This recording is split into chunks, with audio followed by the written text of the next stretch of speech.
Hello guys! Welcome back to our YouTube channel. So, ngayon po ay mag-weather update po ako.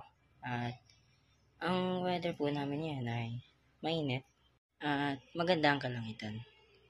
Lagi po tayo magdadala ng tubig at saka payong para iwas dehydrate. Mag-iingat po tayong lahat. At marami na po nagkakasakit dahil sa panahon natin ngayon na iinit, ulan, ganun, pabalik-balik lang. Kaya mag-ingat po tayong lahat. So, yun lang muna para sa ngayon.